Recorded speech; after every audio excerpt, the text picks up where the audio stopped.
Mesdames, Messieurs, bonsoir. Il existe des cauchemars dont on se réveille en sueur, le cœur battant, soulagé de retrouver la réalité de sa chambre à coucher. Et puis, il existe des cauchemars dont on ne se réveille pas parce qu'ils sont la réalité. Imaginez un instant. Imaginez que vous êtes là, présent, conscient. Vous entendez, vous sentez, vous comprenez tout ce qui se passe autour de vous. Votre esprit est aussi vif qu'au premier jour. Mais votre corps est une statue de pierre, un sarcophage de chair dont vous êtes le prisonnier vivant. Vous voulez hurler, mais aucun son ne sort.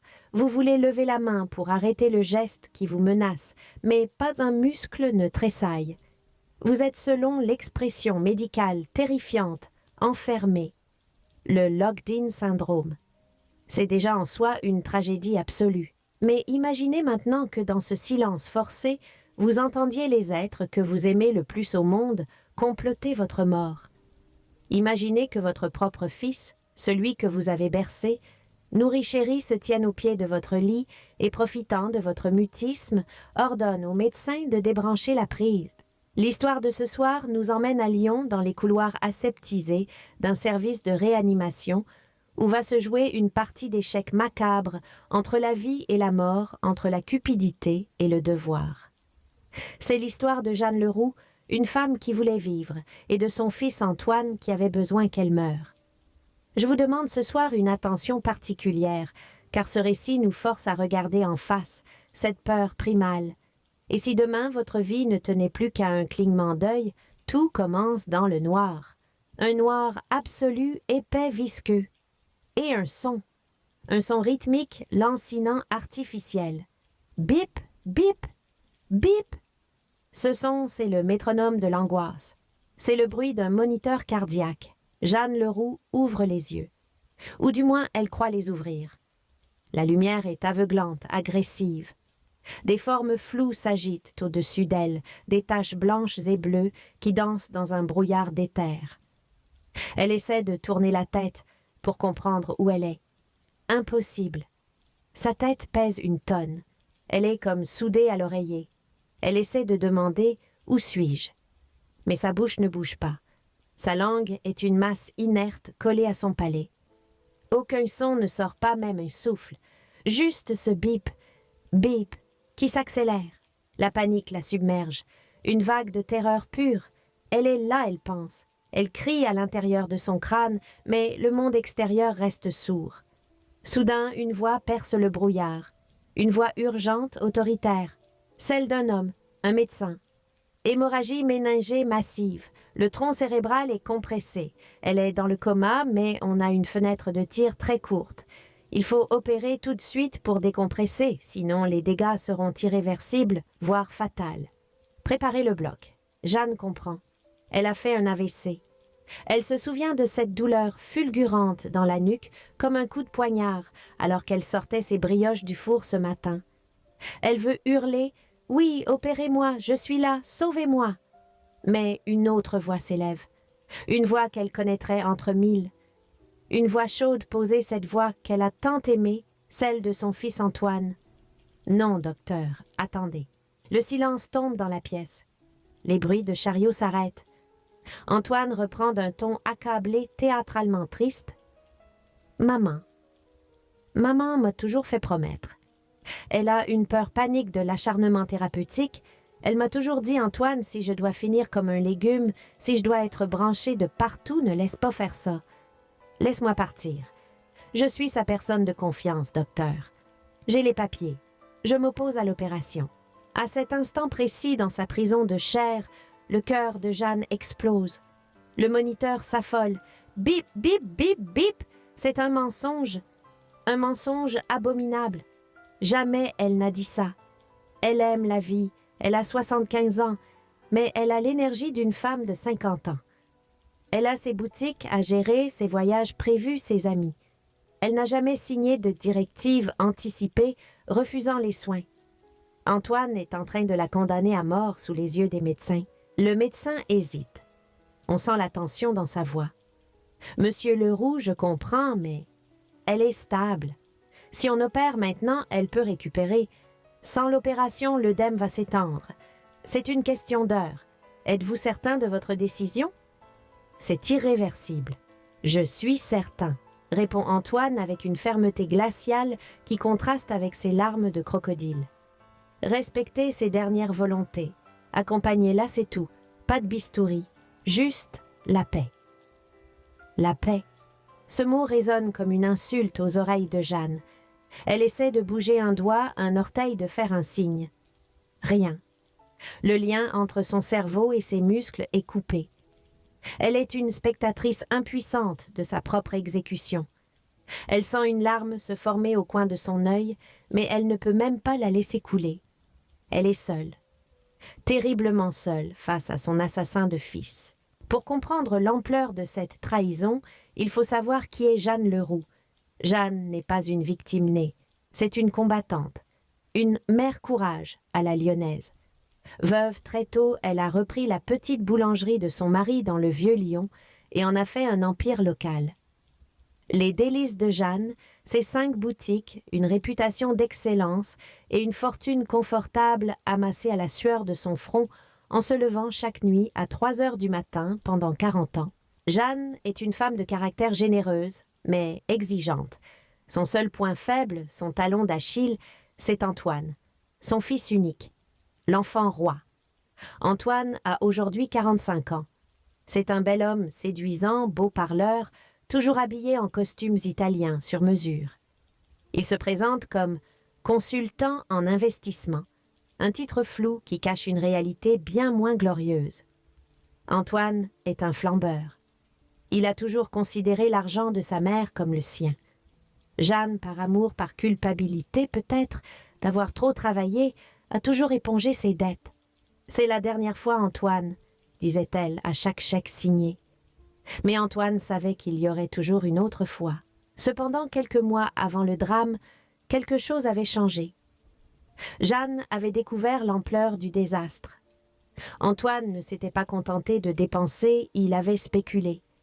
Il avait engagé sa signature sur des projets immobiliers douteux qui s'étaient effondrés. Il devait des sommes colossales à des gens peu recommandables. Jeanne, pour la première fois, avait dit non.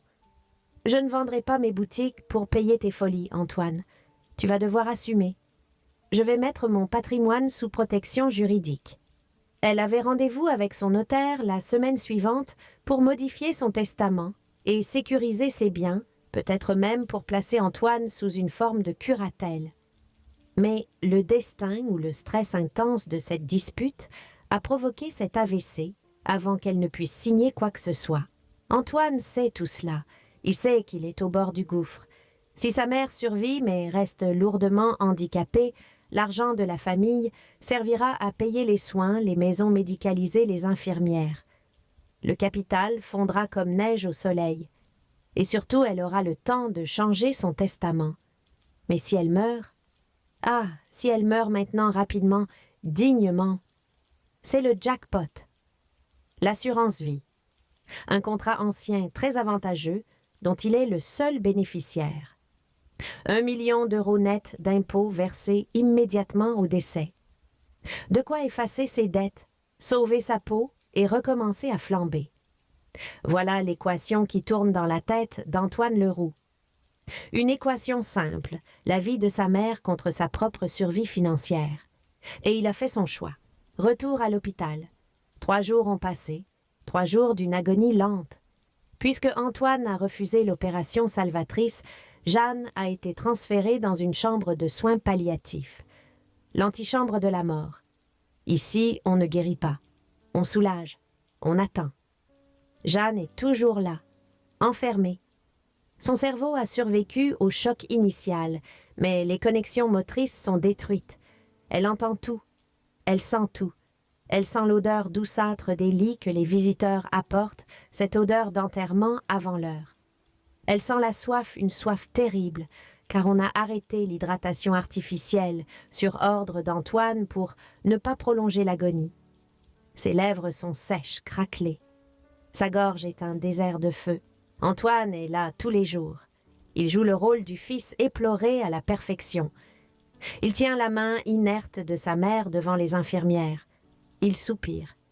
Il pleure même parfois.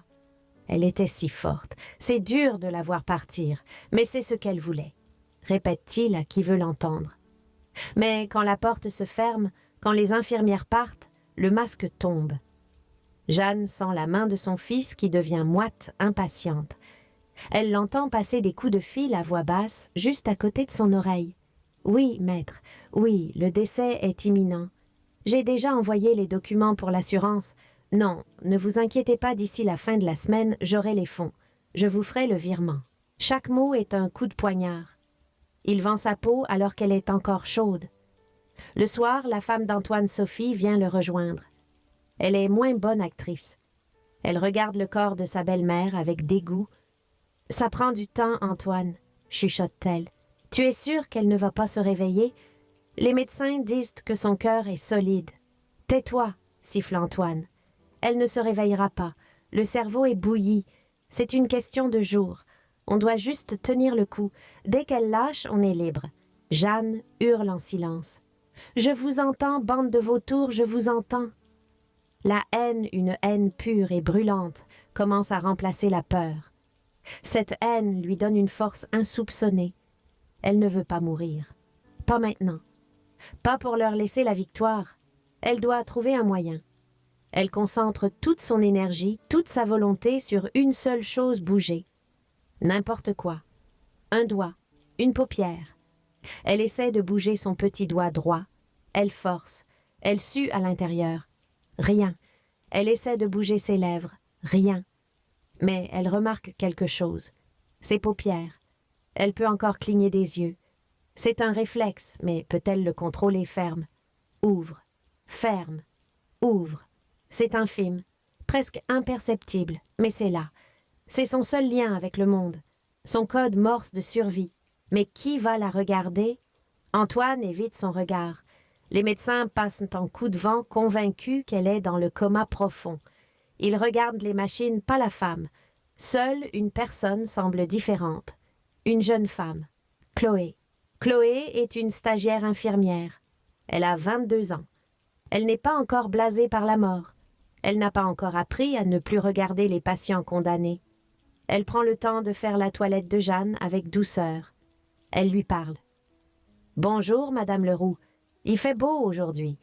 Je vais vous mettre un peu de crème hydratante sur les mains. » Chloé a remarqué quelque chose d'étrange. C'est le moniteur cardiaque.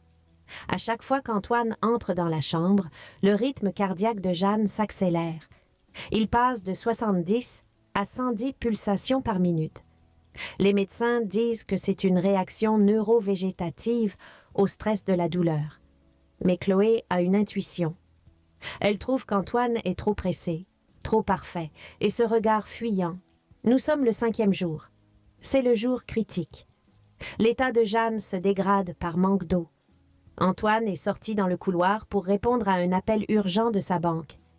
La chambre est calme. Chloé entre pour changer la perfusion de sédatifs, ces médicaments qui endorment Jeanne et l'empêchent de lutter. Chloé s'approche du visage de Jeanne. Elle plonge son regard dans les yeux fixes de la vieille dame. « Madame Leroux, » murmure-t-elle, « je ne sais pas si vous m'entendez. Le médecin dit que non. Mais votre cœur bat si fort quand votre fils est là. » Jeanne fixe Chloé. Elle concentre toute son âme dans ses yeux. « Regarde-moi. »« Je t'en supplie, petite, regarde-moi. » Chloé s'arrête. Elle voit quelque chose dans ce regard. Une intensité. Une conscience. Elle prend une décision folle, une décision qui pourrait lui coûter son stage. Elle se penche à l'oreille de Jeanne et chuchote. « Madame, si vous m'entendez, si vous êtes là, fermez les yeux 2 fois. » Le temps se fige. Le silence de la chambre devient assourdissant. Jeanne rassemble ses dernières forces. Ses paupières sont lourdes comme du plomb. Elle ferme. Une fois. Elle rouvre. Chloé retient son souffle. « Encore une fois, madame, s'il vous plaît. » Jeanne force. Ses muscles tremblent de fatigue. Elle ferme. 2e fois. Et elle rouvre. Chloé porte la main à sa bouche bouleversée. Elle a vu. Ce n'était pas un réflexe. C'était une réponse. « Vous m'entendez? Mon Dieu, vous entendez tout. » Jeanne cligne encore une fois longuement pour dire « oui ». Chloé comprend alors l'horreur de la situation. La sédation, le refus de soins, le fils. « Vous voulez vivre ?» demande Chloé. Clignement. « Oui. » « Vous voulez qu'on opère ?» Clignement frénétique. « Oui. Oui. » Soudain, la poignée de la porte tourne. Chloé se redresse brusquement, feignant de régler le goutte à goutte. Antoine rentre l'air contrarié. « Tout va bien, pourquoi vous lui parlez ?» demande-t-il sèchement. « Je la préviens des soins, monsieur. C'est le protocole, » balbutie Chloé. Antoine s'approche du lit méfiant.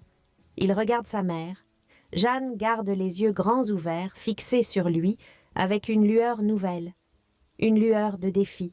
« Elle a l'air agitée, » dit Antoine. « Vous devriez augmenter la dose de morphine. Elle ne doit pas souffrir. »« Je vais voir avec le médecin, » dit Chloé en sortant précipitamment. Elle ne va pas chercher de la morphine. Elle court.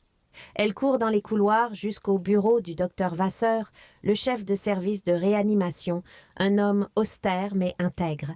Elle déboule, sans frapper et souffler. « Monsieur Chambre 304, Madame Leroux. » Elle n'est pas dans le coma, elle communique. C'est un locked-in. Et son fils ment. Le médecin fronce les sourcils. « Calmez-vous, Chloé. De quoi parlez-vous ?»« Elle a répondu à mes codes, elle veut vivre. Son fils nous interdit de la soigner alors qu'elle est consciente. C'est une tentative de meurtre, monsieur. Le mot est lâché. Meurtre. » Le chef de service se lève. Il connaît l'intuition des infirmières. Il sait qu'elles voient souvent ce que la science rate. Il suit Chloé. Ils entrent dans la chambre. Antoine est en train de remettre son manteau prêt à partir déjeuner. « Docteur, un problème ?» Le docteur Vasseur ne lui répond pas. Il va droit sur Jeanne. Il sort sa lampe torche. Il examine les pupilles, puis d'une voix forte et claire, « Madame Leroux, je suis le chef de service. Si vous m'entendez, regardez vers le haut. » Jeanne, galvanisée par l'espoir, lève les yeux au plafond. Antoine blêmit. Mais enfin, ce sont des spasmes. Le médecin l'ignore. « Madame, si vous refusez la décision de votre fils d'arrêter les soins, fermez les yeux fort. » Jeanne ferme les yeux et les garde clos, comme si elle priait. Le médecin se retourne vers Antoine. Son visage est terrible. « Monsieur Leroux, votre mère est consciente. Juridiquement, votre mandat de personne de confiance tombe immédiatement car la patiente est capable d'exprimer sa volonté. Et sa volonté est claire. » Antoine recule dos au mur. « C'est n'importe quoi, elle souffre. Vous vous acharnez. »« Non, monsieur, » coupe le médecin. « C'est vous qui vous acharnez à la faire taire. Je vais ordonner l'opération de décompression immédiate et je vais faire un signalement au procureur de la République pour suspicion d'abus de faiblesse et tentative d'homicide par refus de soins. Sortez d'ici. Si vous essayez de revenir, j'appelle la sécurité. » Antoine regarde sa mère une dernière fois. Il voit dans son regard immobile une promesse de châtiment. Il ne dit rien. Il prend sa mallette et fuit comme le lâche qu'il est. L'opération a lieu 2 heures plus tard. C'est une intervention à haut risque, mais Jeanne a une volonté de fer. Elle survit. Le réveil est difficile. Les séquelles sont lourdes. Jeanne restera hémiplégique. Elle ne marchera plus. Son bras droit est inerte. Mais sa parole revient petit à petit grâce à des mois de rééducation acharnée. Et surtout, sa tête fonctionne. 6 mois plus tard, le tribunal de grande instance de Lyon. L'ambiance est solennelle. Dans le box des accusés, Antoine Leroux, amaigri, le teint gris, ne porte plus ses beaux costumes. Il baisse la tête. Face à lui, au premier rang des parties civiles, un fauteuil roulant électrique sophistiqué. Jeanne est là. Elle est élégante, maquillée digne. Elle a un micro adapté fixé près de sa bouche et une tablette tactile pour l'aider si sa voix fatigue. Quand le juge lui demande de témoigner, le silence se fait dans la salle. Un silence respectueux, lourd d'émotion. Jeanne prend une inspiration rauque. Sa voix est déformée, lente, robotique, mais chaque syllabe claque comme un coup de fouet. « Monsieur le juge, donner la vie, c'est accepter qu'un jour on puisse mourir pour son enfant. C'est la loi de la nature, mais qu'un enfant tue sa mère pour de l'argent, c'est contre nature. Elle marque une pause. Elle tourne son fauteuil vers Antoine. Il n'ose pas la regarder. Antoine, je t'ai tout donné, mon lait, mon amour, mon argent. Mais ce jour-là, dans cette chambre, quand tu as dit non au médecin, tu ne m'as pas seulement tué, tu t'es tué toi-même. Tu as tué le fils que j'aimais. Des sanglots éclatent dans le public. Même les avocats de la défense baissent les yeux. « Je ne demande pas la vengeance, monsieur le juge, » termine Jeanne. « Je demande que justice soit faite, pour que plus jamais une mère ne soit obligée de supplier du regard pour qu'on ne l'enterre pas vivante. » Le verdict est tombé comme un coup près. Antoine Leroux a été condamné à 10 ans de réclusion criminelle pour tentative d'assassinat, la préméditation, liée à l'assurance vie ayant été retenue, et abus de faiblesse. Mais la sanction la plus terrible pour lui fut financière et civile. Le tribunal a prononcé l'ingratitude filiale. Antoine a été déshérité. Totalement. L'assurance vie, les boutiques, la maison, tout a été légué par un nouveau testament rédigé par Jeanne à une fondation pour la recherche sur les maladies neurologiques. Jeanne vit toujours aujourd'hui. Elle est lourdement handicapée, certes. Elle a besoin d'aide pour manger, pour se laver. Mais elle est vivante. Elle voit le soleil se lever sur la Saône chaque matin. Et devinez qui est son infirmière à domicile, celle qui gère l'équipe de soins et qui veille sur elle comme une seconde fille. C'est Chloé, la stagiaire qui a su écouter le silence. Mesdames, messieurs, cette histoire nous laisse glacés, mais elle porte aussi une lumière. La lumière de la vigilance. N'acceptez jamais que l'on parle à la place des autres sans vraiment vérifier ce qu'ils ont à dire. Parfois, les cris les plus désespérés sont ceux qui ne font aucun bruit. Et vous avez-vous désigné votre personne de confiance?